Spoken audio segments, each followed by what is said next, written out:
The holidays are near, which means decorating season is here. Ready to style your space with the merriest furnishings and home decor of the season? Whether you have a new mattress or love seat on your wish list, Ashley has you covered when it comes to making your home magical for the holidays. With prices this good, you'll leave with some extra jingle in your pockets. Celebrate the magic of home.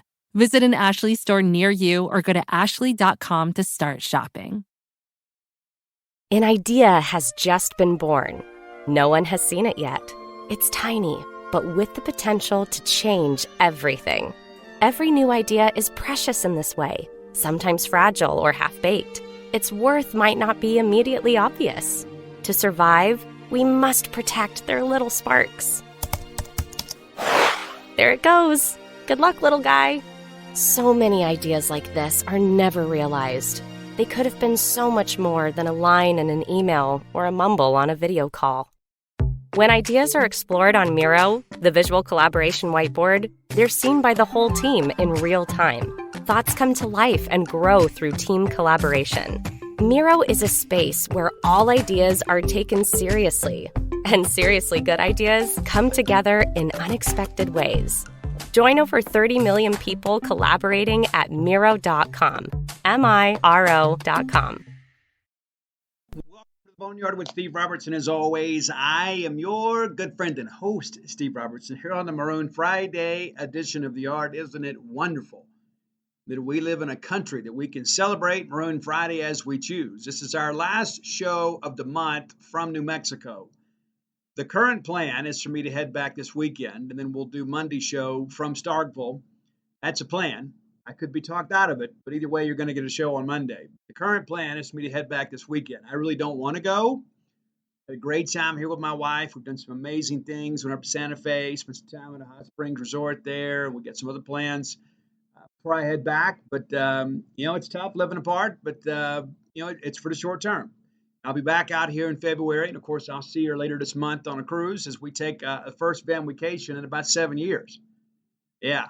It's been that long, and that's really it kind of falls in the lap of your good friend and host. I got to make sure that my schedule is a little more family friendly as we move forward, but especially now that everybody's getting older and getting out of the house. But we're in New Mexico for a couple more days, and I'll be heading back. And it's tough, man. It is. It's really tough. I'm not going to sit here and put on a brave face and say everything is as I want it to be. I mean, I'd love to be able to be home every single night with my wife, and so.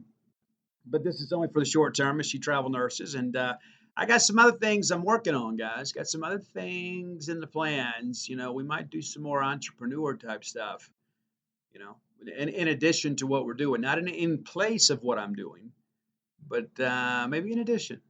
Matter of fact, I reached out to a good friend in the real estate industry this evening. Try to get some information on perhaps some commercial real estate property there in Stark Vegas.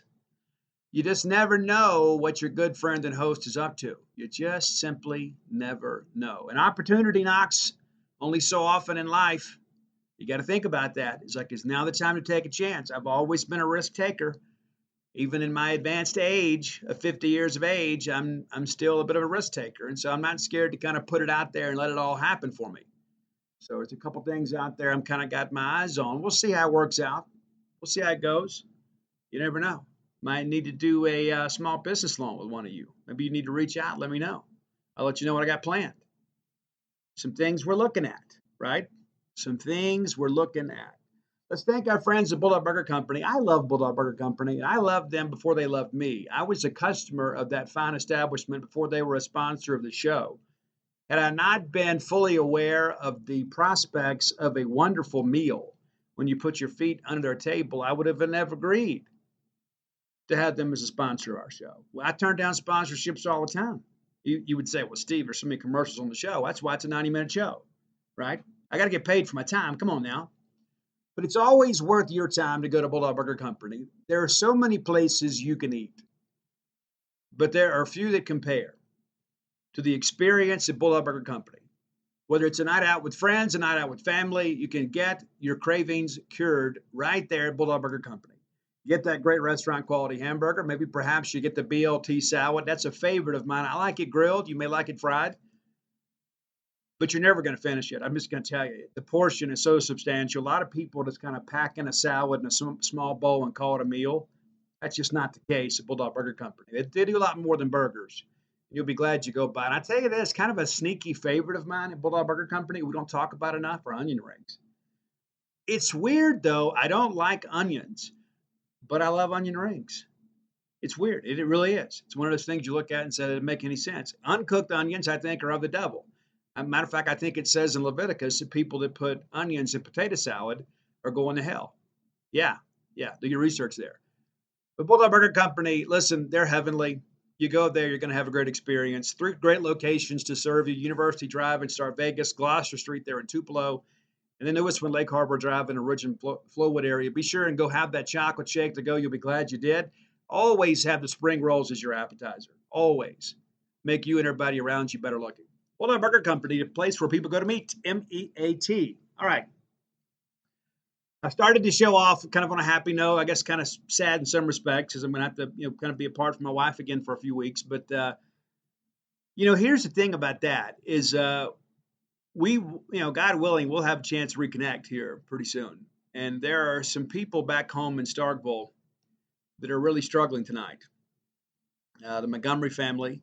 I don't know the family that I know of, but we had a Starkville Academy student, a 10th grader, that passed away in the night. I don't know any of the details. I'm not going to speculate on that. I just know that a young person has passed away. That's one of the things that I struggle with in life. I've shared that with you guys before on this show. I fail to understand young people passing untimely.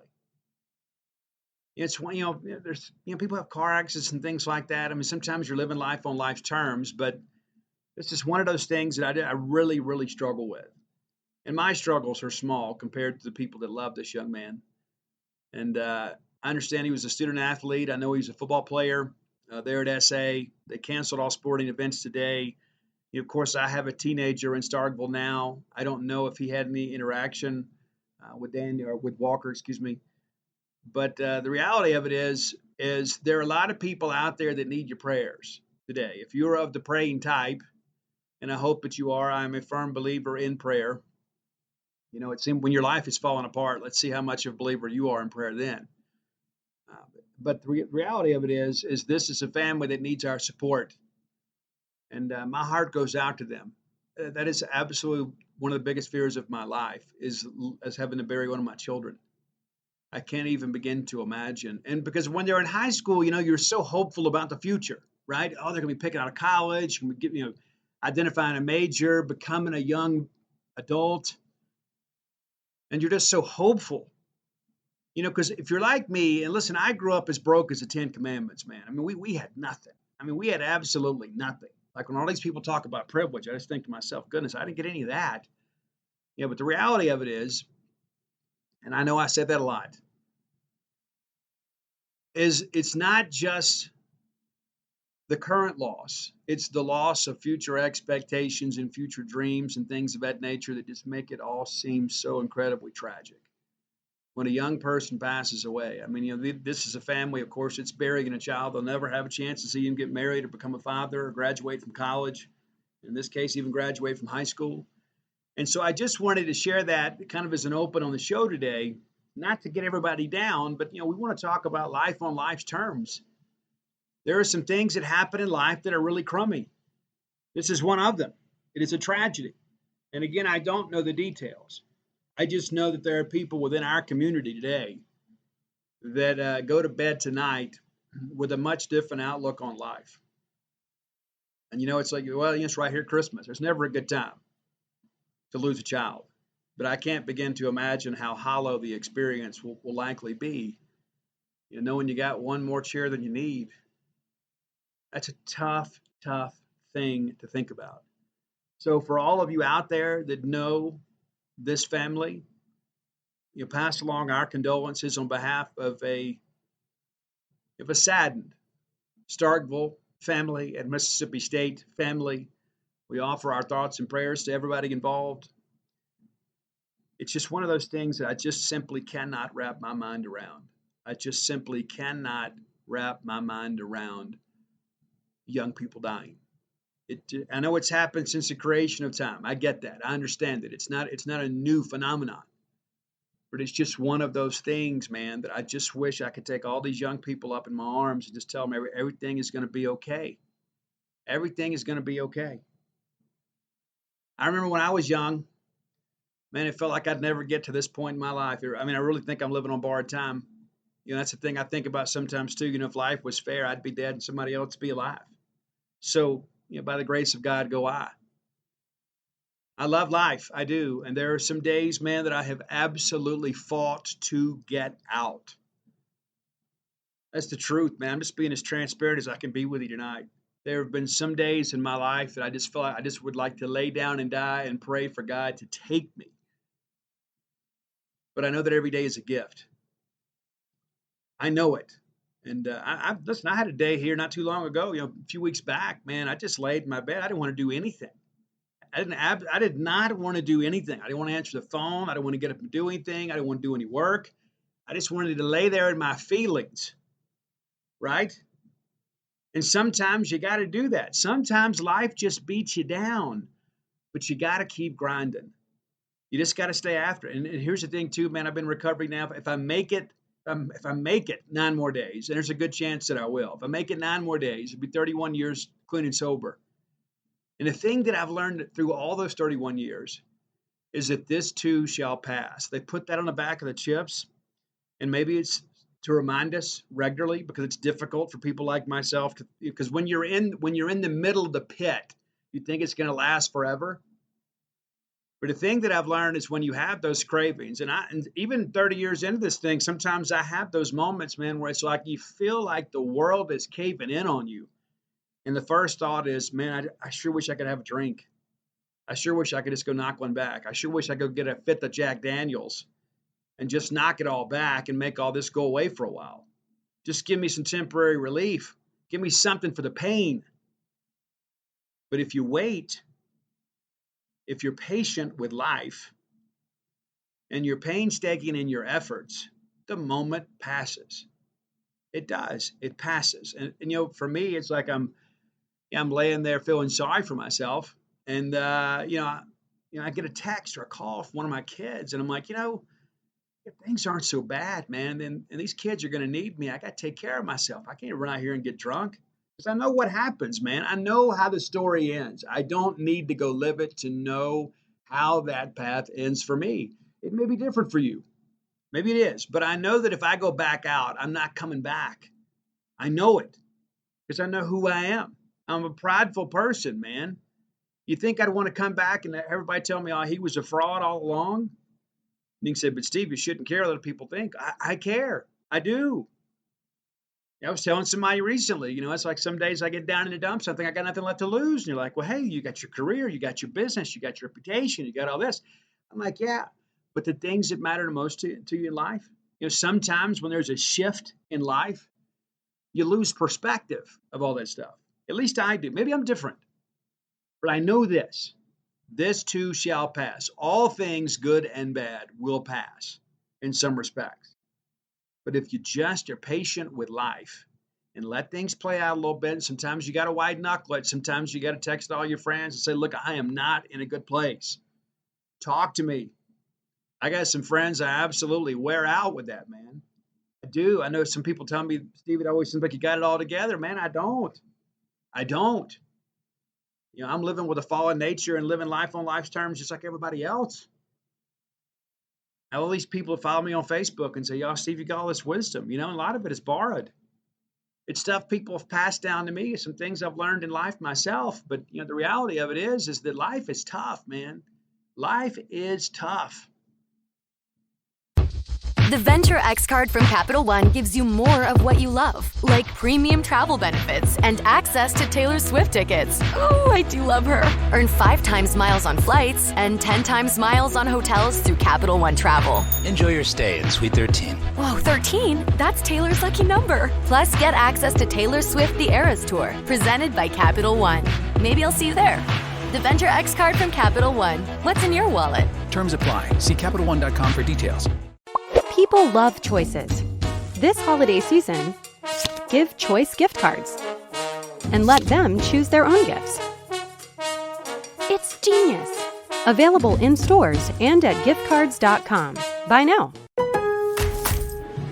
Ring in the holiday with gifts, decor, and more at Lowe's. Save on top DeWalt gifts this holiday, like the 20-volt Max brushless 2-tool drill kit. Was $229, now $149. And choose a DeWalt 20-volt Max brushless drill or impact driver kit. Both are $99 for a limited time. Browse online, then come join the holiday excitement in store. Start your holiday shopping now at Lowe's. Valid through 2/1/23. And maybe it's easier for some of you. You know, it's like when I listen to that song "Landing in London" by our boys from the coast, Three Doors Down. I love that song, man. And every time I do it, it reminds me of my wife because I'm always so busy and I'm always going. I'm always doing this. I feel like I'm always away from her, and I hate it. I do. I absolutely hate it. You know, that's one of the things we've talked about is we're going to start sharing more time together. She's going to travel more with me. I want to travel more with her. You know, I got to have a life, man. There's a part in that song, you know, he talks about, you know, it's like, all I think about is you. You know, and it's like, I'm living a hard life. And this is the only life I know. But the thing I do know is there are a lot of people out there that are a lot worse off than me. There are a lot of people out there that are living a very difficult life. They don't have the resources or perhaps the intelligence or the skill set to kind of push through it. And they feel completely abandoned by people in the world. But check on your friends, man. Check on your friends. When I get down in the dumps, it never fails, man. It never fails. I'll be down, I'll be feeling bad for myself, and out of the blue, man, somebody will call or text I hadn't heard from in a while, or you know, somebody will send a message. Hey, man, I just finished this book of yours, and it reminds me that I've done something valuable in life. It does. It reminds me. I don't want to spend a lot of time preaching today. We're not going to pass around an offering plate and hum Just As I Am and have an altar call or anything like that. But it's like when these things happen, man, when these things happen, it makes you take an inventory of life. It does. You begin to consider your own mortality. You begin to think about your kids. You think about your goals. You think about your wife. You think about your spouse, your parents. And you think at some point, I'm going to bury some of these people, and some of them are going to bury me. And I just hope that I outlive my children. It just absolutely wrecks me tonight to think about that poor family having to plan a funeral for their teenage son. It absolutely wrecks me. And I don't even know them. I don't even know them. I can't even begin to imagine that pain. You know, and Dana and I have had, you know, we had 2 miscarriages. And I'll tell you, you know, May 7th, 1994, at the time was probably the saddest day of my life. And it remains one of the saddest days of my life. We lost our first child to miscarriage. And I was doing everything that I was supposed to do. I was going to meetings every day. I was working every day. I was staying out of trouble, keeping my nose clean. I'd come home at night. I'd go have dinner with my wife. I'd go to bed. I'd watch a little Blockbuster, and we'd be done. Because I'm from the 1900s. It's what we did. We didn't Netflix and chill. We Blockbustered and chilled, I guess. That's what I was doing. I was doing everything right. I was doing everything that I was told to do and everything I knew to do. And then all of a sudden, we lost our child to miscarriage.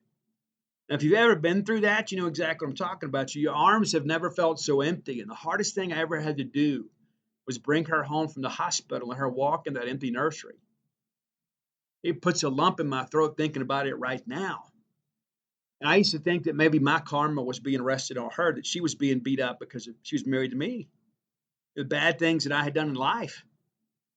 I thought, you know what? I love this woman so incredibly much, and maybe it's not a good thing that she's with me, because I got to pay the piper at some point.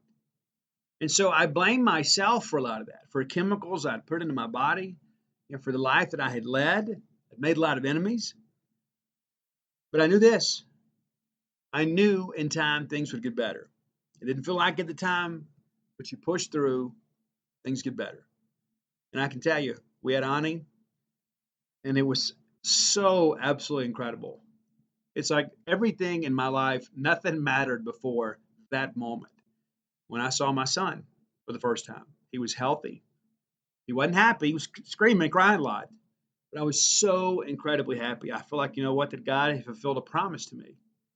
And you know what happened with our next child? We lost her to miscarriage too. And I remember saying then, I said, you know what, God, I'm not I'm not turning away. There's so many people out there who don't have any children, and you've blessed me with at least one. And so I'm going to remain faithful, and He blessed us with 3 more. And they're absolutely amazing. And so again, I've talked about this longer than I wanted to, and maybe I needed to. Maybe this is just therapeutic for me to kind of remind me, of all the great things that I have in life. Because I'll be honest with you, people always say, "Oh, Steve, you work so hard, and you deserve so much." And I don't know that I always agree with that. It's like I think sometimes too. Even though it's been a long time since I have maybe lived the life of crime, shall we say? Even when I go back to my hometown sometimes, I'm looking over my shoulder just a little bit, just a little bit. Now that your good friend and host has a little notoriety, sometimes I wonder, somebody want to pay an old debt back, from years ago? I'm never immune to that. So, but be that as it may, I just wanted to share that with you today because this is really not really about me. I just wanted to kind of share some of my thoughts about life. I know maybe you didn't tune in today to hear this, but I think it's important to understand that. Love your family. Keep your priorities straight, and make sure everybody that you love knows how much you love them. And I got some people in my life, like the way they showed me they love me is like they do they do my laundry, or they do my taxes, if they do the things that I don't really want to do, that's the way they show love to me. And I show it differently. I'm very much a words of affirmation guy and a physical touch guy and a gift guy and that sort of stuff. I'm working on the acts of service. I am working on that kind of stuff. But the reality of it is nothing means more than looking somebody in the eye and say, "Hey, I love you," and then meaning it. And I had a chance to talk to all 4 of my kids today, and I told every single one of them I loved them. And so when I lay my head on the pillow tonight, I know that my wife knows how much I love her, and my kids know how much I love them. And that should be the goal each and every day. All right, time for today's top 10 list. We're changing the format up a little bit today. Brought to you by closewithblair.com. As you know, Blair Chandler, a mortgage professional. Listen, Blair's trying to get you into that house. Blair is trying to get you into that house. A lot of you thought, "You know what, Steve, I want to do this. I just don't know how to go about the process." Well, that's why you listen to this show. Blair Chandler is a guy that can take care of you. Blair's been sponsoring the show for a long time, and he's closed a bunch of loans for Boneyard listeners. And listen, you're not unique or special, right? Blair can get you done too. 21 years of experience in the industry, back-to-back years in the top 1% close ratio in the country. He works for a reputable lender, Fairway Mortgage, recently voted #1 in customer satisfaction. You got the best guy with the best company doing the best job for you. If Blair can't get it done, it probably can't be done. But here's the deal too. If he can't get it done, he's going to put you on a path to put you in a position to be in a better borrowing situation in the future. But I guarantee you this. Blair Chandler is going to work harder for you than anybody else. Give Blair a call or text today at 601-500-2344. 601-500-2344. Or visit him on the website at closewithblair.com. And here's a little insider trading for you. Let him know you heard about him on the Boneyard. He's going to pay for your appraisal. It's a $500 value, man. A $500 value. A lot of mortgages, and a lot of fees, accompanied mortgages. He's going to take care of some of that for you. All right, so Gordon Griffin, my friend, recently saw Gordon Griffin at the 120 Club meeting in Jackson. We had a great night there. They told me it was the biggest crowd of the year. That always means a lot to me that people turn out to hear me speak. It really does. But Gordon was there, and Gordon hit Roy up and said, "Hey, what if you did this? What if you did that?" And so, he had a couple ideas that didn't really turn the gears much, but he had one that I thought was rather intriguing. And that is top 10 songs with whistling. Yeah, not yodeling, whistling. And there are some burners on this one. I spent some time, I meditated on this, I thought about it, I Google searched, I listened to some songs. I said, you know what? What are the best 10 songs with whistles? Now, this is, again, a very diverse list, man. It is. Not as much as maybe yesterday, but it's a very diverse list. You got a lot of pop on here. You got some rock on here. You got some introspective tracks. You got probably our #1 song, I think might be the best love song of my generation from the rock genre. Now, my honest opinion, since we're talking about that, I think the greatest love song of my generation is Never Tear Us Apart from NXS. I think that is one of the most beautifully written and performed songs and very earnestly performed vocally. I don't know how you can't respond to that song emotionally. If you have ever been in love or you are currently in love and you listen to that song, if you don't feel something, you might want to go see a doctor. It is an amazing song. But probably the second best song is your number one song today. So let's get to the list. Number 10 on the list. We're going 80s here, but it's not 80s hair metal, wise guys. It's Joyride from the pop sensation Roxette. Joyride from Roxette. Roxette was really cool, man. Roxette, and I know that my buddy Brian Haydad had said a while back that like that's one of his favorite bands from the 80s. And you kind of giggle and laugh about it a little bit, and then you go put it on. You put on the playlist. You think, you know what? I remember this. I remember that. Like She's Got the Look, or what? Are you kidding me? You didn't like that song? So many good songs from Roxette. But Joyride, number 10 on the list. Number 9, a classic song that opens with kind of a lonely whistle. It's The Stranger from Billy Joel. Nowhere else in the country are you going to get Roxette and Billy Joel back to back on the top 10 list other than the Boneyard. Number 8, the great Pat Benatar, an incredible performer in the 80s. Not just easy to look at, but a great songwriter, an amazing voice. But Love is a Battlefield. It's a great track, too. And the video is pretty cool, too. I mean, there's like this little group dance number. It's a little bit cheesy. But love Pat Benatar, love is a Battlefield, too. Number 7, we're going a little more modern here. Kind of alt rock, I guess you could say. The bass line for this song is absolutely infectious. But the subject matter is rather interesting because you hear this kind of a morose pop beat, and then you listen to the lyrics, and it's basically about a kid getting shot and killed for his tennis shoes. It's Foster the People's Pumped Up Kicks. And we played this at Duty Noble Field. And I love the song. I do. I love the whistling part. I love that bass line. I think it's incredible. But it's about shooting a kid for his tennis shoes. And we play that song at Duty Noble. It just absolutely blows my mind. There are some songs sometimes that make it into these sports venues that are rather anthemic. Like Stranglehold from Ted Nugent. I love that too. But are we really playing a song about domestic violence? I mean, come on. I love the song. I don't like the lyrical content. All right, number 6, probably the most famous whistling song of all time. It's Bobby McFerrin's Don't Worry, Be Happy. And this may be higher up on many of your list. But guys, they played this so much. Like if I never heard it again, I'd be cool. I could still sing it from memory. I mean, it's like it is just absolutely ingrained in my mind. Don't worry, be happy. And it was a very happy song. It was something that people really liked, kind of had a little reggae swing to it.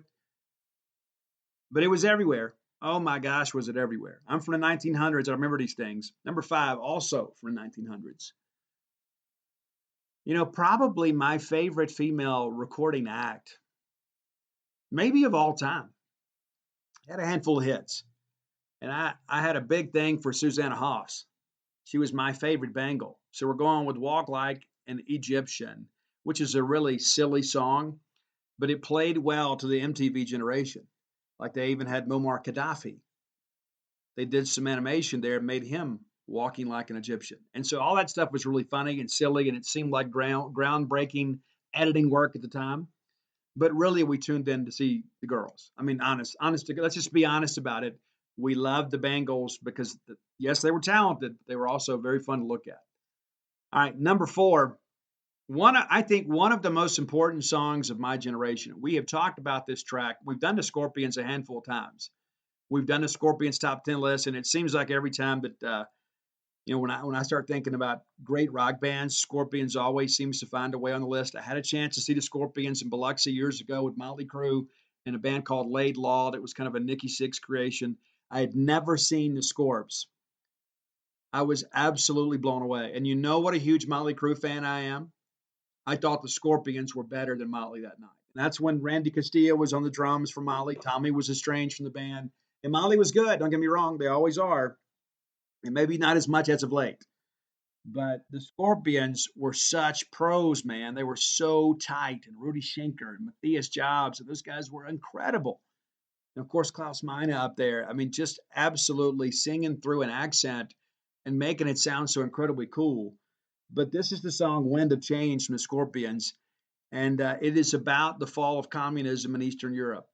These guys are from Germany, and when the Berlin Wall came down, and it's incredible to think that there are so many young people today that have no idea about the Berlin Wall. And maybe you've read about it in a history book, but it's something we live with. I mean, when in the 80s, we lived with the threat of nuclear war at all times. And maybe that's why we're so tough today, or maybe that's why we're all on antidepressants. But we always lived with that fear. And then all of a sudden, when the Berlin Wall came down and Germany was united again, and I remember seeing those images of those guys reaching over and shaking hands across the wall. And you began to realize something momentous was happening in the world. And all of a sudden, we all felt a little more free. We all felt a little safer.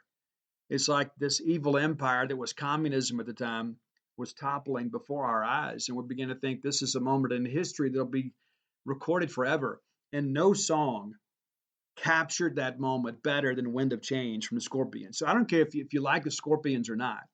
If you like history or you just like songs that are really authentic and songs that are written from the heart, put on Wind of Change and think about the fact that these guys in their homeland saw their country united for the first time in their lives. An amazing story. Absolutely amazing. Okay, number 3, a song that really has no cultural significance whatsoever. It's just a fun song. And I think this is the first time the Jay Giles Band has been on the top 10 list for the show. And it's Centerfold. Oh, my blood runs cold. My angel's in the centerfold, And it's basically about a guy's dating a girl. Next thing you know, he goes to pick up a Playboy magazine and there's his girlfriend in there. It was completely unaware of it.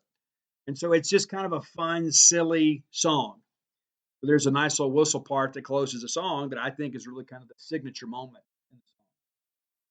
Number 2, kind of honoring one of the greatest of all time. One of the great crooners, one of the great R&B singers. And I don't know that you could even put a label on this guy. It's Otis Redding. If you don't like Otis Redding, there's something wrong with you. I mean, honest to goodness, if you can't appreciate the beauty and majesty of that soulful, rich voice, I just kind of question your decision-making process. Otis Redding, an absolute king, man. But Dock of the Bay, what else could it be? And that's the whistle's not even the best part of the song. I mean, it kind of adds a little color to the song. But Otis Redding, man, if you are looking for something like you're on your next road trip and you're by yourself and say, I'm just so sick of all these podcasts and radio stinks, just put on Otis Redding, man. Just find Otis Redding Essentials and just let the warmness of that incredible vocal delivery just wash over you. But number 1, I teased it before the list started. It was covered by Chris Cornell before his death.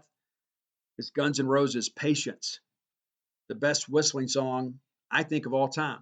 The song opens with that incredible whistle. I don't know what made them think to do that, but it really adds some nuance to the song. And you may not remember this. I've mentioned this on the show before. The fact that they released Patience by Chris Cornell on No One Sings Like You Anymore, which was like the posthumous release of some Chris Cornell material. Guns N' Roses took Soundgarden out. And when Axl Rose first founded Soundgarden, he said, these guys are the next big thing. And so Soundgarden got their first major tour with Guns N' Roses because of Axl Rose. And if you listen to the Spaghetti Incident on the Buick McCain cover, there is also, it's kind of a medley. And the second half of the song is a cover of the Soundgarden track, Big Dumb Sex.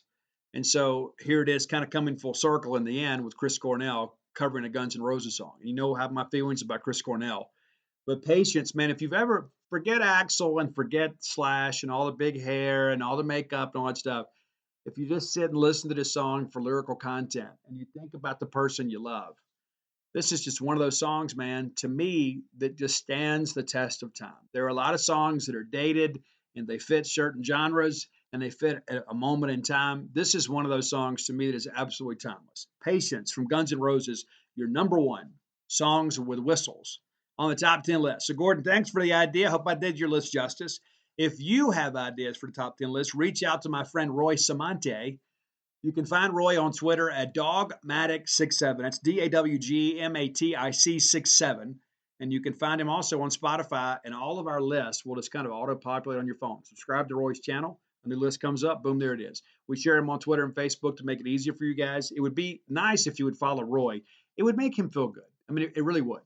You know, Roy's followers, I think, doubled and probably tripled.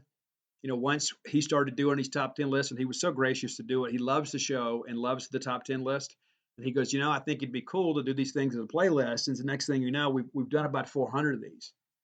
It's crazy to think about what a monstrous thing has become. And I have so many people that'll come out. I've seen some comments sometimes on the message board. Oh, I don't like the top 10 list. Okay, good for you. Okay, fine. There are a lot of things I don't like in life either. Okay, and I hope you don't stop listening to the show because you don't like top 10 lists. There is the fast forward button too. All that said, I have more people to come up to me at book signing and say, hey, Steve, I love the top 10 list because you have turned me on to so many bands I would never have known before. And I'll be honest with you, the thing that shocked me the most, I guarantee you I've had at least 20 people that have come up to me or have messaged me or have spoken to me and said, hey, you know what, Steve, I did not know anything about the band Taproot until you mentioned them on the show, and I absolutely love these guys, and I hope they release new material. So we've added some new Taproot fans because of the Boneyard. Those guys should cut me in, right? And so that's part of the gift of this thing. I mean, I love being able to share music with you guys and talk music and turn you on to new bands. It's a really, really cool thing. But again, thanks so much for your support of the Boneyard. It's always brought to you by closeatblair.com. All right, next segment of the show brought to you by campusbookmart.net. I love Campus Bookmart, and you will too, if you don't already. Chances are you do. They're a Starkvillian institution. Next time that you are in our neck of the woods, go by and see their smiling faces at Campus Bookmart. If you can't make it to town between now and Christmas, let me encourage you, get your online shopping done today. Visit them at campusbookmart.net. And by using the promo code BSR, which stands for Beautiful Steve Robertson, that'll get you free shipping on all orders over $75. Any order less than $75, absolutely incomplete. I can promise you, you're going to spend a lot of dough with Campus Bookmart. They have the most extensive selection of Mississippi State merchandise in the known universe. Until we colonize Mars, we won't know for sure. But we're going to make that claim today anyway. Be sure and check them out again. Campusbookmart.net, brought to you courtesy of Al Gore's Internet. Promo code BSR. All right, let's take a look back. You know, I like to go back and just kind of look and see what everybody had to say in the preseason. And none of us are perfect with this. None of us. Not me, not your good friend and host, not you, not throwing out the guys at Clarion Ledger. You know, there are guys that make mistakes here. But I thought, let's go back and look and see what everybody forecasts kind of around the league. And I went with a couple different companies. I went with College Football News. That's run by Pete Flytek, and Pete's been doing it a long time. For a while there, Pete was affiliated with Scout.com, so I've known his work for many years. Very thorough in what he does, absolutely. And also CBS, they're experts too. And I'm going to read you some comments. They're kind of funny in hindsight. Let's start with Pete, though. And Pete, the guys there, their preseason predictions of the SEC West. Alabama 1, Arkansas 2, A&M 3, LSU 4, Ole Miss tied for 4th. And then tied for 6th is Auburn and Mississippi State. They had Mississippi State dead last in the conference, had Auburn beating Mississippi State. Well, that didn't happen. We'll take a quick look at the East, too. Kind of go back and look and see how they did the East. I think that's an important aspect of all this stuff, too. Sometimes it's like, you know how it is. You think you know the browser, and then the browser betrays you. It just happened to me. But the SEC East predicted order finished Georgia, Florida, South Carolina tied with Tennessee, Kentucky, Missouri, Vanderbilt. So they had South Carolina beating Tennessee. It looks like they got a lot of this right, with the exception of Florida.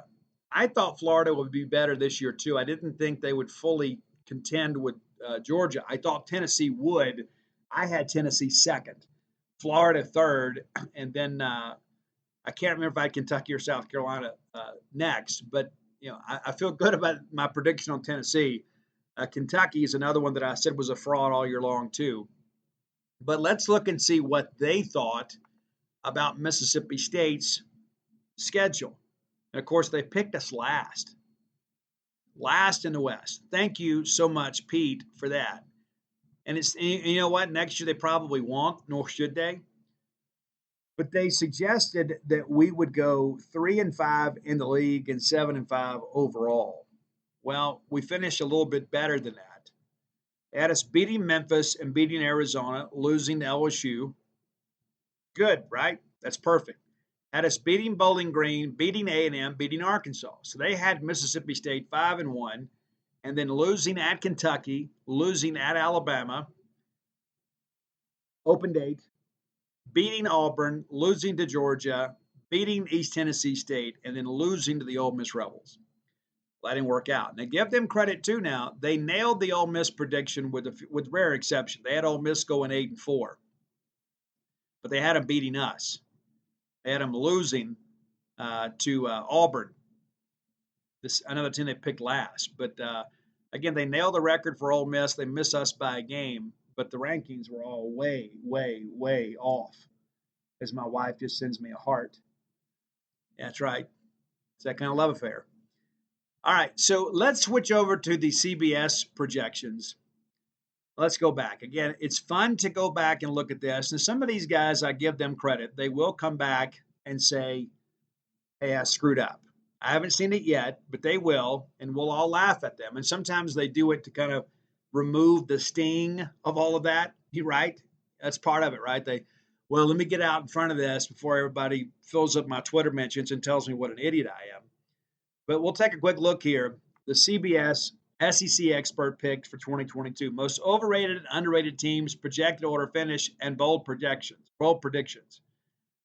All right, so I'm going to read you some of this commentary because it's interesting.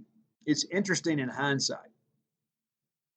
Texas A&M is riding off a record-setting recruiting class, though it may need those players to mature before he's ready to vault into contention for the league crown. Well, that proved to be true. Florida and LSU are both in rebuilding mode after jettisoning coaches with national championship winning experience. Dan Mullen is a coordinator under Urban Meyer. Ed Orgeron is a lead man, but the Gators and Tigers hope to prove doubters wrong with the immediate bounce-back campaigns. LSU did, Florida did not. Meanwhile, Kentucky and Tennessee have more hype in the SEC East than in recent memory. I wonder why that is. I think because I don't know who runs the sports information department in Kentucky, but they're kind of like the Ole Miss of the East. Like they always get more juice than they deserve. I don't know why that is, but they do. And it's going to be interesting. Again, I think Kentucky is a program that is not going to benefit from the schedule rotation change within the Southeastern Conference. There is absolutely no doubt about that. You don't get the benefit of playing South Carolina, Missouri, and Vanderbilt every year. And so all of a sudden, life changes a little bit. You know, and we talked about how Kentucky rarely ever plays A&M or rarely ever plays Alabama. What are you going in Tuscaloosa once every 12 years? We do it every other year. We're in some respects, I don't like the 9-game schedule, but I think we're going to get a much better draw than we've been accustomed to for the past 2 decades because of the fact that, I guess 3 decades now, think about it, because we're not going to have to play Alabama, Auburn, LSU, Texas A&M every single year. So thank the Lord for small favors, right? So meanwhile, Kentucky and Tennessee have more hype in the SEC East in recent memory, and Tennessee was absolutely deserving of that. Arkansas hopes to continue its surprising ascension from a year ago. Well, that didn't work out. Meanwhile, Lane Kiffin aims to prove his offense will work at Ole Miss despite his quarterback's departure to the NFL, and add in the loss of Jeff Lebby. And I thought that combination of Matt Corral and Jeff Lebby both leaving would be a real problem for Ole Miss. They proved to be a very, very good offense. You got to give them credit. All right, so here we go. Here are the hot takes. Most overrated team. They absolutely nailed this one. Texas A&M. Texas A&M.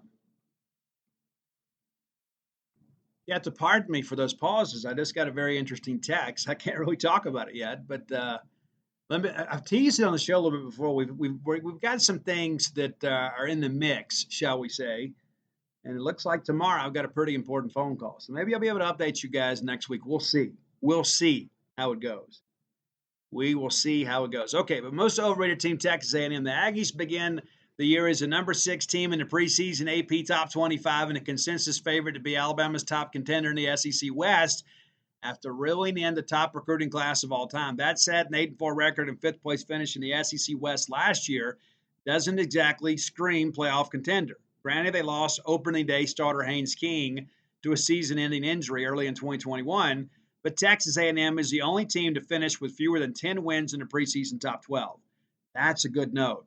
The Aggies should be in prove-it mode, especially after losing their 4 all-SEC players to the NFL. Well, you saw they went 5-7. Absolutely nailed that one. Now, they also have, it's not all peaches and cream. They also had Tennessee listed as overrated. AP voters had the Volunteers as number 26 team in the country, and the coaches aren't that far behind. That's aggressive for a team that still has a long way to go defensively, and even the win total of 8 seems optimistic for a schedule that includes Alabama, Georgia, and a game against LSU in Baton Rouge, Louisiana. Is Tennessee in a place where it can be trusted to run the table otherwise, winning against likes Kentucky, Florida, and Pitt? Yes, while avoiding slip-ups in every position where the Vols are a sizable favorite. The team just went 7-6 a year ago, so while I definitely acknowledge Tennessee is a dangerous team, it's got another step in development before flirting with double-digit wins. Well, they got them. Now they're New Year's 16. Now, it's funny, too, because the team we're about to talk about was listed as overrated and underrated. That's pretty funny how that works. Their opinions all over the map. So some of the experts for CBS had Ole Miss is overrated. Lane Kiffin's Portal King nickname is accurate, but not even the nation's number 2 transfer class can replace what the Rebels lost to quarterback Matt Corral, offensive coordinator Jeff Lepke, and defensive coordinator DJ Durkin. Corral was the soul of last season's 10-3 team, and the staff turnover will cap what this team can accomplish in the sport's deepest division. An easy non-conference slate puts the annual game with Vanderbilt, plus an annual game with Vanderbilt, make it a relatively simple projection to bowl eligibility for Ole Miss, but this team will take a step back. Absolutely correct. So they got that right. This expert was David Cobb with CBS, and now you can probably guess who had him as underrated. We'll get to that in a second. Also listed as overrated, they blew this one, LSU. Things have gone south quickly for LSU since the Tigers won the national championship in 2019. That Orgeron era ended with back-to-back seasons of 500 or worse. That's the first time that's happened at LSU since Jared DiNardo's last 2 seasons in 98-99. Brian Kelly was lured away from Notre Dame to get things back on track, and while there is excitement around the program, it will probably require some patience before we see LSU competing for division titles. Again, Sunbury Palm. LSU won the West and will play this weekend in the SEC championship game. So good for them. Good for them. We'll get to the underrated teams now. Most underrated teams, according to CBS experts. These are always interesting, too. Again, these are hot takes, and again, everybody misses some. Most underrated team, Florida. Expectations for the Gators seem rooted in last season's 6-7 record, and what do you know? They go 6-6 this year. But that performance was hardly indicative of the possibilities given a team's roster. Relative to everyone else in the SEC East except Georgia, Florida still has the most complete team. That's not an unfair comment. Motivation seemed lacking in 2021 as Dan Mullen's tenure limped to completion and the team completely imploded down the stretch. That should not be an issue this season with a new coach in Billy Napier and defensive coordinator Patrick Toney, both of whom have proven track records of success. I still believe Billy Napier will be okay at Florida. I do. I think the brand of offense they run within that recruiting footprint will be easy to recruit to. I think they're going to be back in the mix next year. We'll see. Quarterback play was rather interesting this year for them. But again, Anthony Richardson had skill. I just don't think they got it all out of him. Also listed as underrated, Tennessee. Josh Heupel has a quarterback, Hendon Hooker. If you have that in the SEC, you have a chance. Squint, and you can see the Volunteers winning 9 games. But they could just as easily go in the opposite direction. Still, Tennessee is clearly on the rise. That's Dennis Dodd. Dennis, very, very close. Hendon Hooker, obviously, one of the better players in the Southeastern Conference this year and missed it by 1 game.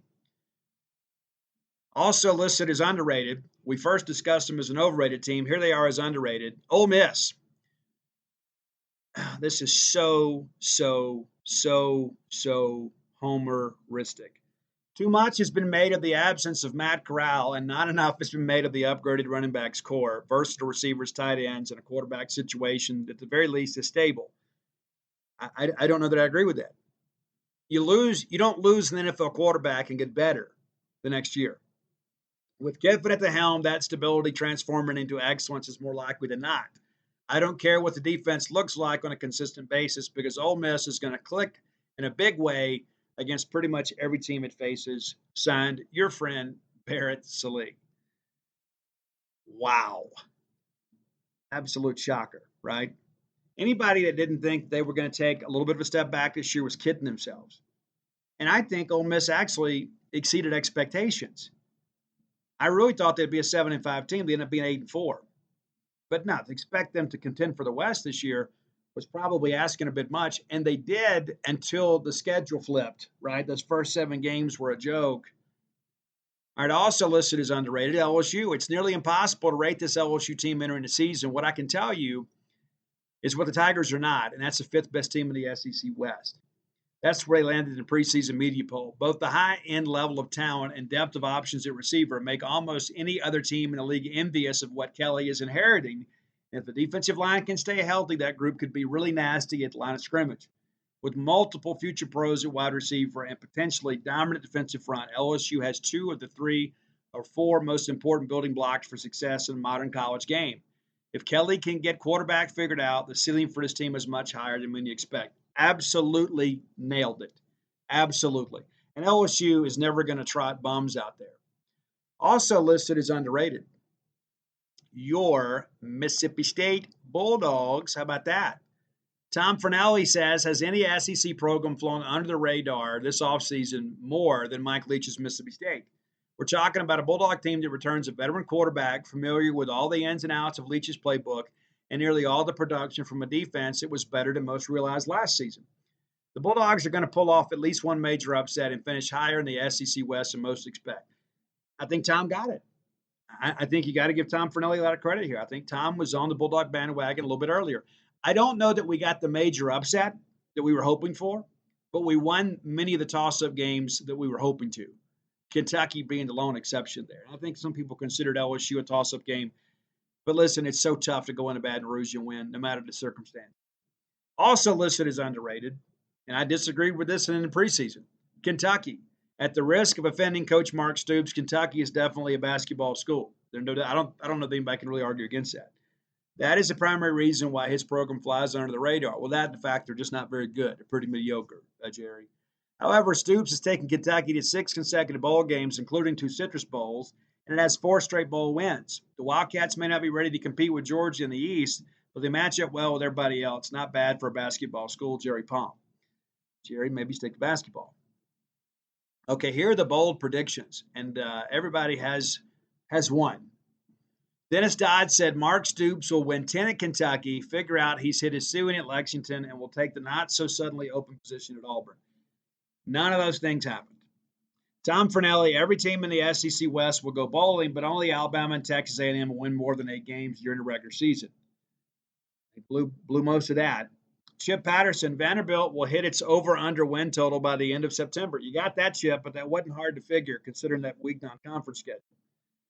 And, of course, noted Ole Miss homer Barrett Sallee. Ole Miss will run the table during the first 2 months of the season. The Rebels will hit the bye week on November 5th with a battle against undefeated Alabama looming on November 12th. If they can spring the upset, Coach Liffin's squad could make a legit push for the college football playoff.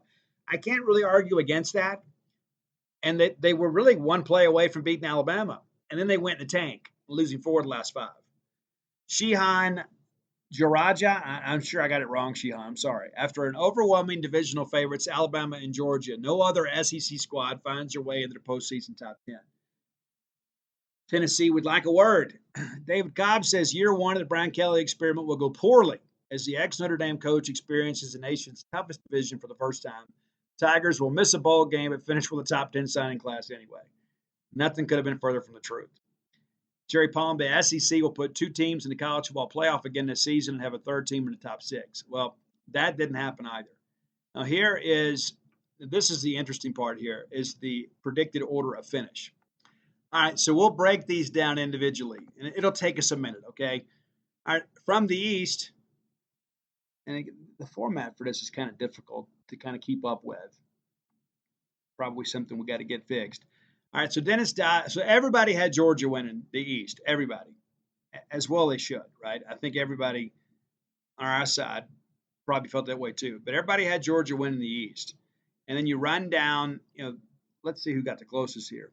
And again, I hate having to toggle back and forth. Dennis Dodd, Tom Fornelli, and Sheehan all had Kentucky finishing second. Jerry Palm and Barrett Sallee had Tennessee. And then David Cobb, Chip Patterson, those guys all had Florida. And then you're kind of going down there. Tennessee got a lot of third place votes. South Carolina was pretty much unanimous across the board as the fifth place team.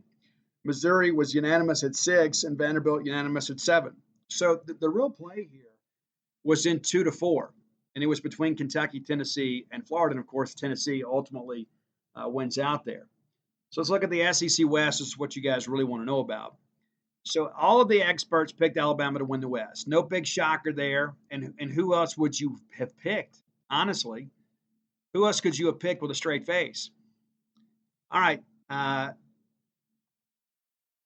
Second place, A&M got 1, 2. Let's see. Second place across the board. Dodd had A&M. Fornelli had A&M. Chip Patterson had LSU. Barrett Sallee, of course, had Ole Miss. Sheehan had Arkansas. David Cobb had A&M. And Jerry Palm had A&M. That's all for second place. Third place, Dennis Dodd had LSU. Fornelli had Ole Miss. Patterson had A&M. Sallee had Arkansas. Sheehan had A&M. David Cobb with Arkansas. And Jerry Palm with Arkansas. I don't know if you remember this, but Mississippi State actually finished third. All right, so there was some love for State, though. Fourth place picks. Dennis Dodd had Arkansas. Fornelli had State. Chip Patterson had State. Barrett Sallee had A&M. Sheehan had Ole Miss. David Cobb had Mississippi State. And Jerry Palm had LSU. So the consensus opinion was State would finish fourth. We actually finished third due to tiebreaker against Ole Miss. Okay, looking at fifth place here, Dennis Dodd had Ole Miss. Tom Fornelli had Arkansas. Patterson had Arkansas. Sallee had Auburn. That's his alma mater. Sheehan had Mississippi State. Cobb had Ole Miss. And Jerry Palm had Ole Miss. So a lot of people actually picking State to finish ahead of Ole Miss. Finishing sixth, just across the board here, mainly it's Auburn. But Dennis Dodd with Auburn. Fornelli with LSU. Chip Patterson with Auburn. Barrett Sallee had Mississippi State. No, excuse me. He had LSU. And then Auburn for Sheehan and David Cobb, them finishing sixth. And then Mississippi State, according to Jerry Palm. And then last place was basically kind of a potpourri here. You got Mississippi State with 2 votes, Auburn with 3, LSU with 2. And so the ones that picked Auburn got it right. So if you look at this, again, the consensus opinion was pretty consistent, for Mississippi State, that we would finish middle of the pack. And, of course, Barrett Sallee picks us dead last. And I don't know that that's ever really not the case. I mean, it's very rare that Barrett Sallee gives Mississippi State any praise, but he always heaps praise on Ole Miss. I don't know if he married an Ole Miss grad or married into an Ole Miss family or plays poker or pinochle or, plays bridge with some Ole Miss guys. I don't know. I don't know what he does or what his feeling is, but he clearly favors Ole Miss over Mississippi State. You may also recall, too, he was the guy that took to Twitter and was very critical of your good friend and host about the handling of the Ole Miss investigation and basically fought me every step of the way and basically suggested that I was wrong. Wrote articles that said everybody's going to be so upset. This is going to come from this. And then in the end, he had to write articles that things did come from. So here you go. Pretty impressive type stuff. And I'm still getting these texts that are coming in. And I know that I'm not supposed to tease, but I'm still getting texts, man. I've already got a dial-in number now for something pretty impressive tomorrow. We'll see how it goes. But this is a real thing. This is not just a fire drill. I'll give you more information when I can. All right, final segment of the show brought to you by your friends at Portico. I've told you guys before, if I was moving to Starkville now, I would move to Portico. I would love to be that close to campus, just 1.1 miles away from campus.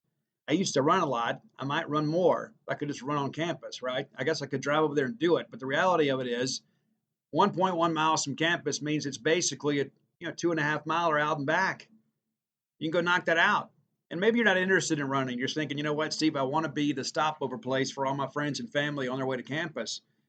Be like the place, maybe mom can keep the kids and everybody can go to the ball game. Makes it easy, very convenient for everybody, being that close to campus. Very easy to get to. Turn off 82 on the 12, like go into campus, take that very first ride at Pat Station Road. You go through the four-way stop and boom, there it is. Portico, right there on the right-hand side. Give yourself a self-guided tour. But you know what? You need to have a real estate agent involved here to kind of make this thing happen. You do. But if you need more information, I suggest you do, call my friend Brooks Bryan at 601-416-8075. Again, that's 601-416-8075. Brooks Bryan, a friend of Mississippi State, a friend of Starkville, a friend to me and you. He can give you and your real estate agent all the information you need. Here's the thing, too. Phase 1's completely sold out. Your new neighbors are already living the high life out there at Portico. Phase 2 under development now. Many of those homes sold, some still available for purchase. And maybe if they don't have exactly what you want or what you need, you can pick out a lot and pick out a house plan and have some say in how your new home is built. Whether it be your primary residence, a second home, future retirement home, they've got a plan to suit your needs. Make Portico your next move.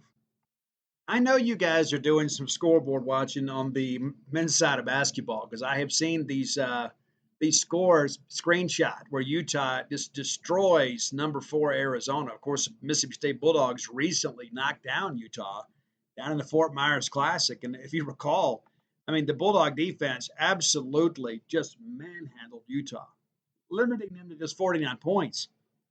And then Marquette had a big win earlier this week, knocking down Baylor. State held them to 55. So the quality of the non-conference schedule is beginning to really emerge here. I think we'll begin to realize they seem like big wins at the time, and now they seem even bigger because these teams that we have defeated have knocked off some top 10 talent. It's pretty impressive. Of course, the Bulldogs win on Monday, 74-54. The Bulldogs back in action this Saturday at Humphrey Coliseum against Mississippi Valley State. Be a good chance for the men Bulldogs to remain undefeated. State currently 7-0. And 3 of those wins coming away from the friendly confines of Humphrey Coliseum, the newly renovated Humphrey Coliseum. But it's time to get excited about men's hoops, man, because these are not just, the Louisiana School for the Blind that we're playing here. These are legit teams. And we're winning. We're not scoring a ton of points. We're scoring enough points. And, of course, you beat Omaha 74-54, and you expected to win that game. And, of course, you expect to win the Valley game. Sunday, and against a big weekend for State. Valley game at 1 p.m. Saturday. Then we'll get on a plane and get ready to play Minnesota in the Minneapolis, Minnesota area there on campus. That game we broadcast on the Big Ten Network, so you ought to be able to watch all these. Now, the holiday game in Jackson is coming up on December the 14th. December the 14th. And I jumped ahead there. There's a week between the Valley game and the Minnesota game. I'm excited. Forgive me for the mistake. So you'll get Valley, and then a week later, we'll play that weekend. So no midweek game coming up this week. The holiday game that we play in Jackson every year, I know a lot of people don't want to play that game, but it's like, I get it because you're not going to draw big numbers in Starkville with the students gone. You're just not. Everybody's going to be gone for holiday breaks, so we can play this game in Jackson. I would be okay moving it around. We don't always have to play in Jackson. Of course, we have some big basketball benefactors in the central Mississippi area, and the fact that the Jackson metro area has really produced a lot of quality basketball players, I kind of get it. But I don't know why we don't go play this thing on the coast or go play this thing in South Haven. Go play it in Tupelo. Maybe you get a bigger crowd there. I think the novelty of it all, you'd say, well, people in Tupelo would drive to Starkville. I don't know if that's really the case, especially during a holiday break. I don't know why we don't move it around like we do with baseball. Like we'll play in Pearl, we'll play in Biloxi. I think it's great when we take the team on the road and play a home game within the state away from campus. And so you're going to draw probably 3 to 4 times in Jackson what you would in Starkville, December 14th. We'll play Jackson State. They'll have some fans there too, so it should be a good crowd. It should be a game that State can win. And you start looking at this too, Nicholls State coming to Starkville December 17th. You got a real chance here. You got a real chance here to finish the non-conference schedule undefeated. Probably the biggest challenge is Minnesota, on the road at Minnesota. I mean, because the schedule kind of lightens up a little bit. And it's not that Chris Jans has taken the easy way out, but he's given these guys an opportunity to get their legs under them before conference play. That's a big part of this thing. Now, when I look at the schedule, beginning of the year, I thought, you know what, hey, we'll have a winning record. But now you start thinking you got a real shot here at entering SEC play absolutely undefeated. Now, if that doesn't get you excited about Mississippi State men's basketball, and again, that doesn't mean we're going to do it, and you shouldn't use one loss as an excuse not to come. But we could go to Minnesota and win this game. They're 4-3 now, lost 2 in a row. And of course, there's still a little time between we go play. I mean, they've got some games to play before we see them. But they'll be at Purdue this Sunday, and they'll turn around and play Michigan on Thursday before they play us. So they're going to see some pretty quality basketball before they see the Bulldogs. So we'll get some good film on them. Chris Jans' guys will be ready to go. It's not like they're going to be able to rest guys. It's not like they're playing Mississippi School of Math and Science. They're playing some Power 5 competition. And so the schedule favors us. But you start thinking here, they may have a losing record by the time we get there. And so let's say if you can find a way to win that game, you beat Valley, you beat Minnesota, you beat Jackson State, you're 10-0, then you take down Nicholls and you play Drake at the Battle in the Vault. It is conceivable right now Mississippi State could be 11-0 when we welcome Alabama to Starkville for the SEC opener. And I think at 11-0, you're a ranked 11-0. I don't think there's any question. We might be ranked before then. I think people look at the quality of the competition that we played and defeated. You look at that Utah win, that Marquette win. Those are obviously very good wins. And again, it's very early. But I think you can feel really good about the direction of things. And a lot of people thought, hey, this year, it's a developmental year. And it is. It is. But we didn't go cheap on a non-conference. It's not like we have got this inflated opinion of ourselves because we've played a bunch of bad teams and the confidence is all based in falsehood. We're winning quality games against quality opponents. It's exciting, man. I'm excited. You should be too. And so, again, I encourage you as always, December 3rd, if you're in the Starkville area, come out, watch us play. I know it's not a quality opponent, but we've got to get the hump bumping again. And certainly when we go to the big house in Jackson, I know it's not the best facility, but Mississippi State is playing. They're bringing the show to you. And let's go out there and fill the place up. You don't want Jackson State fans to outnumber us, and there's a possibility that could happen. So you need to take that as a personal challenge and get out there and go make the thing happen. On the women's side of things, and again, it's so fun to talk about basketball right now. There's just so much enthusiasm. It's not just with the players or the coaches. It's with all of you. There's so many people like, hey, we want to talk about this. And the ladies are 6-2, and that might be a little bit of a disappointment to some people. Of course, that quality loss in Brookings, South Dakota, the South Dakota State, that 1-point loss. And, of course, they turned around last weekend and beat number 10 Louisville. That's an NCAA tournament team probably going to win their league. And then, of course, State loses who else we lose to? Nebraska down in San Juan, Puerto Rico. You beat Georgetown to death and then lose by 8 to Nebraska. And then State bounces back last Tuesday with a 94-39 win over Louisiana Monroe. This Sunday, ladies in action in Starkville against Grambling State. That's a 3 p.m. tip. That's also available on the SEC Network Plus. We'll skip a week there. Obviously, it's finals week. And then we'll have Texas A&M Commerce come in, and then Florida A&M. And then we take on Old Domain. We talked about that a little bit down in Suncoast Challenge. And you ought to be able to get, New Mexico could be an interesting opponent, shall we say. Could be. Now, they've had some good teams in the past. But, again, you start looking at this, too. You could see both the men and the women go on a really solid run here before we get into conference play. New Mexico currently 4-3. So not a great team, but still, anytime that you got to go on the road and play somebody, even on a neutral site, that has more wins and losses, you got to bring your A game. But you start running through the numbers here, and you start realizing, hey, Sam Purcell and the ladies could put together potentially a 5-game winning streak before we head to Nashville. And Vanderbilt has been better as of late, so we're not going to get any breaks in the SEC, especially on the women's. The women's game has come a long way.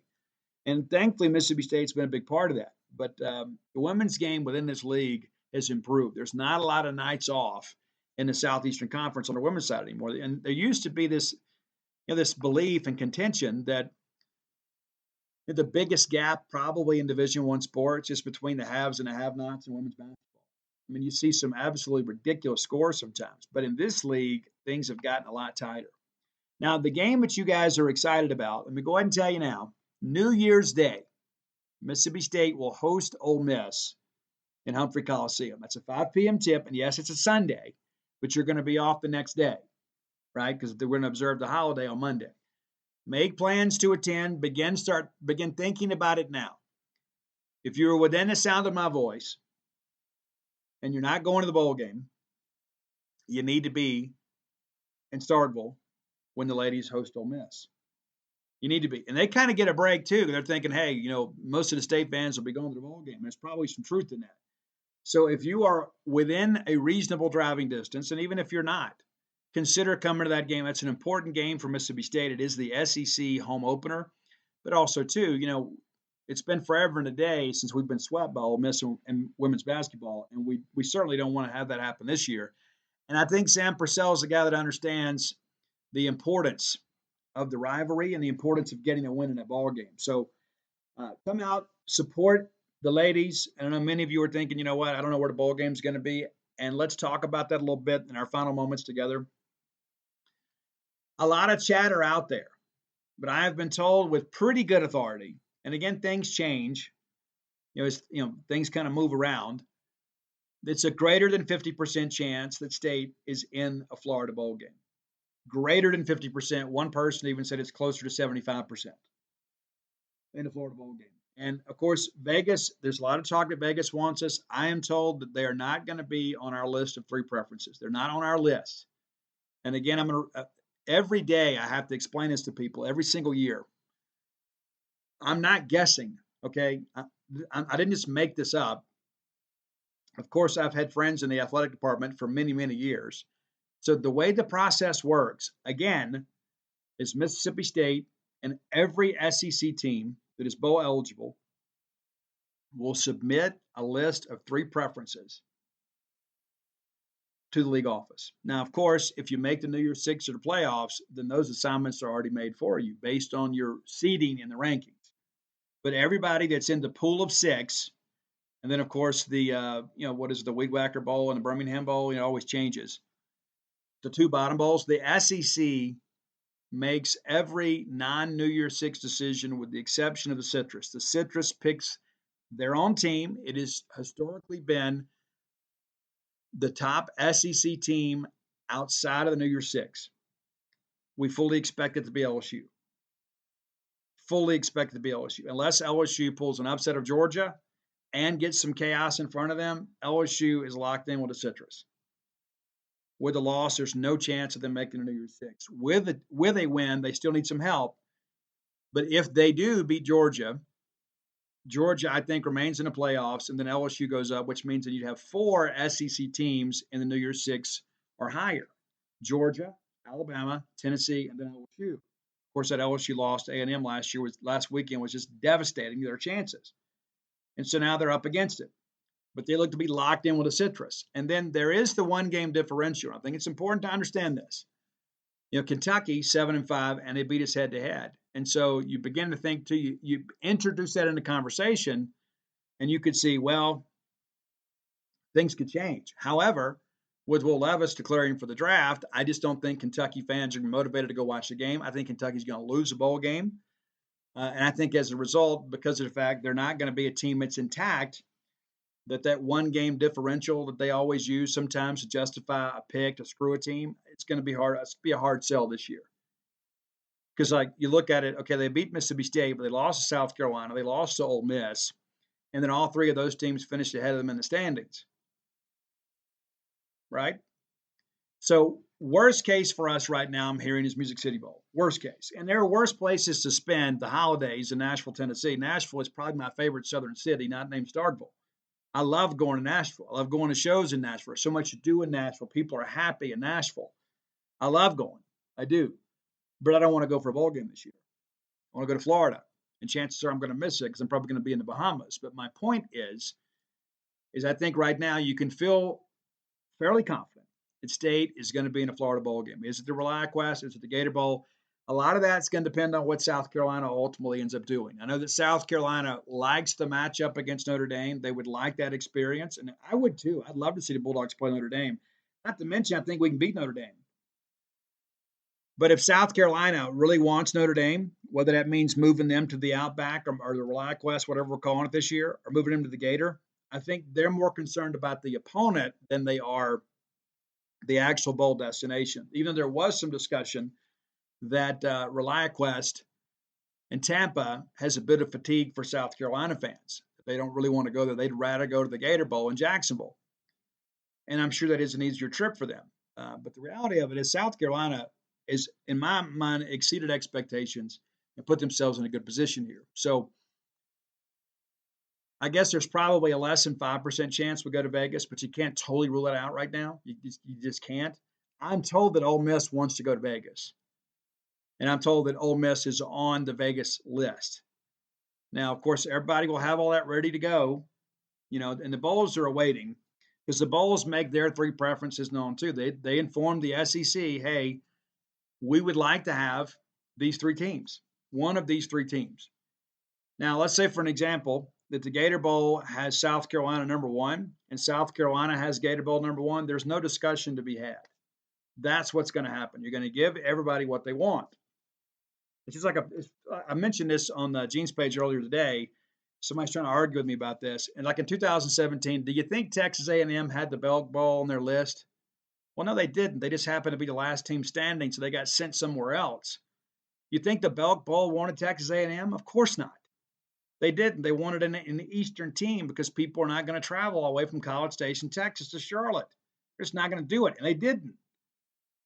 The SEC made that determination. The SEC provides a bowl with a team. The bowls don't pick outside of Citrus Bowl. There are some people that think, oh, the league official said, no, it doesn't matter. It doesn't matter what they say. It doesn't matter how many times they attended your games. In the end, the SEC makes a determination based on the information presented to them. We deserve the Outback Bowl back in 2017. Remember that year? We lose Dan Mullen. We lose our staff. We lose Nick Fitzgerald to a cowardly tackle in the Egg Bowl. So we weren't a good bowl team. So we slid to the Gator Bowl and ultimately won the game. Thank you, Greg Knox. But we were a better team. And so I think you kind of look at this Kentucky thing in the same light. Well, okay, they're not going to have their star quarterback. Ha ha ha, LOL, I know. But they're not a team that is going to, turn numbers. They're not a team that's going to get people excited. So you can see Kentucky probably ending up somewhere closer to home. Maybe that's Music City. Because maybe you're more likely to make that trip to Nashville rather than make a trip to Florida. And again, I just don't think Kentucky's a factor in this thing. I think it's going to boil down to ReliaQuest or Gator between South Carolina and Mississippi State. That's how I see it today. I may see it differently the next time we get together. And I think Ole Miss is out of a Florida Bowl at this point, barring something totally unforeseen. I know some of their fans are thinking they're going to get Outback. There's no way they're going to get the Outback over South Carolina, and they shouldn't get it over Mississippi State. You finished behind us in the rankings with the same record, and you lost head-to-head.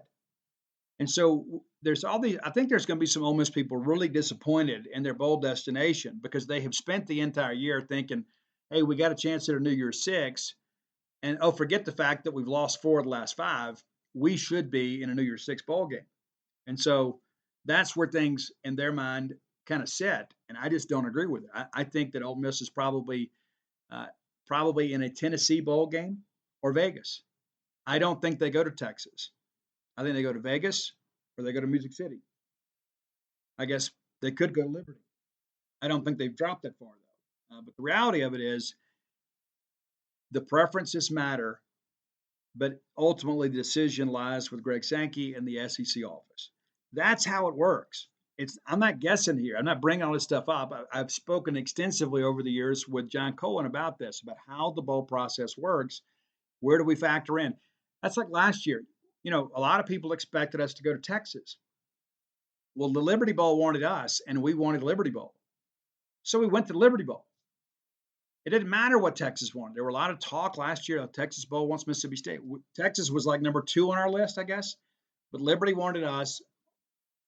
We went to Liberty. We didn't play well, but that's how it worked out. So the Texas Bowl just couldn't say, well, hey, wait a minute, they got our team. No, the Liberty Bowl got their team because Mississippi State got the bowl destination that they wanted. We just felt like we weren't going to be able to sell tickets to Texas Bowl in the middle of the week with all that traffic in Houston, Texas. I can't say I support the decision. I would have loved to have gone to the Texas Bowl rather than the Liberty Bowl. We've been there so many times, right? I would have liked to have had a new experience, but we didn't.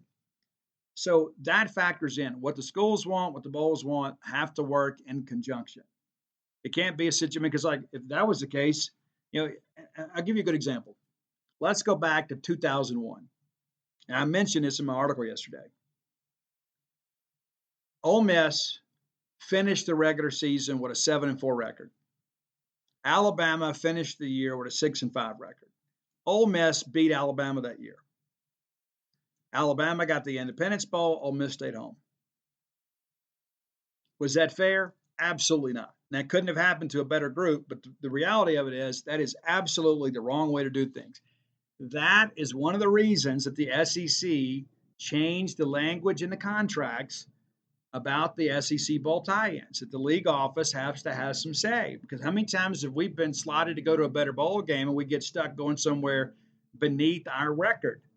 We were a factor in that too. The Outback passed us over a couple times when we were slated to go there. And so it's not just about that 2001 Ole Miss team, which that is probably the best example of how things can go awry without intervention from the SEC office.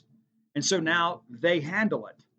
The SEC ranks the teams based on regular season resumes, and then they send them to where they need to go. It's as simple as that. It's not a situation of, this bowl's just going to invite so-and-so. It's not like that. The process has changed, and thankfully it has for people like us, because if not, we'd never get a Florida bowl game. We'd always be in a Tennessee bowl game or headed out to Texas or whatever. That's what we would do. Because if that was the case, wouldn't you just pick Florida every year? Like if you're the Gator Bowl, wouldn't you just pick Florida? Or maybe Tennessee? Would you ever pick State or Ole Miss? You rarely would, right? Unless it's like a novelty type thing. You just wouldn't do it. If it was all about ticket sales, you would always pick the team that geographically made the most sense for you. Or if you have a chance to get a huge fan base, it's going to travel well. The bowl system before was absolutely broken because so little of it was based on merit. It was all based on money. Now, of course, everybody wants TV revenue and sponsorships, and it's like you don't have to sell out the bowl game to make a bunch of money. They make most of their money with a TV package. So it's important to understand that too. They want a quality game. They want people to watch. They want eyeballs on the screen because then next year they can sell even more ad revenue. But back at how the bowl system used to be broken. I mean, it's like how many years did Alan McKean and those guys put together great teams? Alan McKean and them got one bowl trip? Because it was we didn't travel. We're a bunch of farmers, man. We didn't travel. It was all we could do to get people to go to Jackson to watch a game, or go to Tupelo to watch a game, or go to Columbus to watch a game. And so we didn't travel. So we weren't an attractive bowl team. And again, Ole Miss at the time basically housed the state legislature. Just about everybody in the state legislature was educated at Ole Miss. So they had the advantage. The state legislature guaranteed ticket sales. And they sold them, and they used them. And so as a result, Ole Miss got picked to go to bowl games with greater regularity than Mississippi State did because of the fact the bowls were looking to sell tickets. There wasn't TV packages back then. It wasn't a big deal. It was all about the turnstile. So it didn't matter if Mississippi State had a better record. Mississippi State wasn't going to travel. So Mississippi State got passed over. We talked about that story recently too, about how Bob Sanders and those guys felt like that we just weren't sexy enough for the bowl reps. And there were only about 8 bowl games back then anyway, so we never got to go. Things are different now. Things are now based more on merit rather than they are money. Of course, money moves everything around me too, but now with the SEC office and these lucrative SEC bowl tie-ins, the league has the final say in bowl destinations. And that's as simple as I can say it. And I think I've gone all the way around the world to explain this to people over and over and over again. It is not what people are projecting that it is. Nothing is going to happen with the SEC bowl picture without the stamp of approval from the SEC office. And they're like, oh, well, they're going to have to step. They don't have to step in. They don't have to step in because they're the ones making the decision. And again, I'm not guessing on this. All right, listen, remind you too, if you hadn't done so, go to dogpilethebook.com. We have had a huge rush of sales on Flim Flam. Somebody sent me a link yesterday that there were like less than 8 on Amazon. And then I checked it a little bit later and it said 1 left. And then we've got orders that are coming in from other bookstores now too, because now there's new interest in Flim Flam. Now that Hugh Freeze has been hired at Auburn, there is new interest in the story. And so maybe you would like to buy a copy of Flim Flam for your Auburn cousin or for your Ole Miss brother-in-law. It's a gag gift. I don't care who you buy it for or what your motivation is to buy it. Just buy it. We got plenty of inventory of Flim Flam left. I believe we did 3 printings of that. I think that's right. I think we did 3 printings. Maybe actually before. I don't remember. But there's a lot of Flim Flam left, and there's a lot of dog pile left. There are precious few Stark Villains and Alpha Dogs. So if you haven't ordered those, you need to get those. And what's interesting, too, we kind of got lucky here because we found a case of Stark Villains at a bookstore that was willing to part with it so we could fill holiday orders. And so there's a few more than we had maybe 2 weeks ago. So go to Dogpile the Book, and all of my sports books are there. You can get signed copies. Again, that's Dogpile, Flim Flam, Alpha Dogs, and Stark Villains. And again, Flim Flam has been selling well all of a sudden again, and then all of a sudden the Hugh Freeze news, and we've seen a spike in sales for Flim Flam. So if you haven't read it, you probably should. And eventually one day we'll go back and update that book. And maybe that's a bit of a hint for you too. We'll see. We'll see how things go. But not sure what I'm writing next, but I appreciate all your support. I had Betty Anderson send me a nice picture today of all 5 of my books sitting on her bookshelf. That means a lot. You know, it didn't cost her anything to send that to me, but it meant an awful lot to me. It really did. She has every book I've ever written. Many of you don't have Bloomsville Oleander, even though we sold a few thousand copies of that book, which is pretty cool. Go to Amazon.com, BarnesandNoble.com, BooksAndMegan.com, or your local bookstore can get you Bloomsville Oleander. And it's a book very personal, probably the most personal thing I've ever written. So a lot to it, too. There's some poetry, there's the randoms, and then there's a great short story about me and my dad, my oldest son. My agent said it's the best thing I've ever written. I don't know if that's true or not, but I know it was the most difficult thing I've ever written. It's very personal. Talks about my dad's death. Talks about, just it's called The Cycle of a Son, and it is very, very personal. And my agent, when he read it, emailed me because he said he couldn't call me because he was so emotional. And so that means a lot to me, too, that I can elicit emotion from readers. So to me, that's the highlight of Bloomsville Oleander, though I've had multiple people contact me about making a couple of these poems songs, and I have given permission to do that, but I have not gotten demos of them yet. And along those lines, too, I've got a friend of mine that's working on a solo album, and it looks like I got a couple songs that might make the record. How about that? Wouldn't that be really cool? And so one of those songs, too, has a spoken word part, and your good friend and host might actually do that part and then sing back up on the track. That would be amazing, right? And then it would say, like, featuring Steve Roberts. Wouldn't that be cool? And if it ended up being a hit, and then all of a sudden we could take the Boneyard on the road, it'd be amazing. But listen, thank you guys so much for all your support of me over all the years. It's like every time that I got something going on, there's almost so much interest in it. And I wouldn't be able to live this life without you guys. And the thing we talked about earlier in the show, we have to appreciate every single day. We do. And that seems like such a cliche because we say it all the time. None of us are promised tomorrow. So if knowing that life is short and death is certain, live wide open, man. I mean, absolutely take the trip, pack the car, take the chance, ask the girl to dance. Probably the best piece of advice I've ever got in my life. And it's kind of how I've just basically, it's been like a creed for me. It was an older man one day. We were we were talking, and he said, man, I was at his high school dance, and the prettiest girl in the room was across the room. I saw she wasn't dancing. And I thought, well, I'll go over there and ask her to dance. And I said, oh, no, I can't do that. She's just going to tell me no. He goes, and then it hit me. I already wasn't dancing with her. And he went over there and asked her to dance, and ultimately they got married. Isn't that a crazy thing? So I'm already not dancing with her. So some of my friends, like, that's a catchphrase with me and them. Like, they'll say, hey, I'm thinking about doing this and whatever. And I say, well, you're already not dancing with her, you know. So it's like, I don't have anything to lose. I have nothing to lose by taking the chance. And so I encourage you, live your life the same way. You're already not dancing with her. If you go ask her and she says no, you hadn't lost anything. You're still not dancing with her. But you know what? She might just say yes. Until next time, let's all live our lives in a way we'll make more friends and enemies, and people can see a difference in the way we live. Call of Duty Modern Warfare is here, and so is Mountain Dew. Roger that. Now you can unlock in-game rewards like only Dew can. Wait, what rewards? A Dew Operator Skin. Man, I love Operator Skins. Dual double XP, and even Call of Duty points. You're kidding me. Double XP and Call of Duty points? This is incredible. I can't believe it. Soldier, get a hold of yourself. Oh, roger that. Look for specially marked packaging and visit mtndewgaming.com for details and restrictions. Open to U.S. residents 17 plus. Call of Duty points available on 12 and 24 packs and free 28-23. You're finally at that hot new spot, the one your friends keep raving about, sitting across from your date. It's going... Another round? Really well. And that dish you've been dying to try, oh, it's headed your way. You can smell it, hear it sizzling fresh off that skillet as it comes closer, and served. Go ahead, enjoy. After your phone sneaks a bite first. When you're with Amex, it's not if it's going to happen, but when. American Express. Don't live life without it.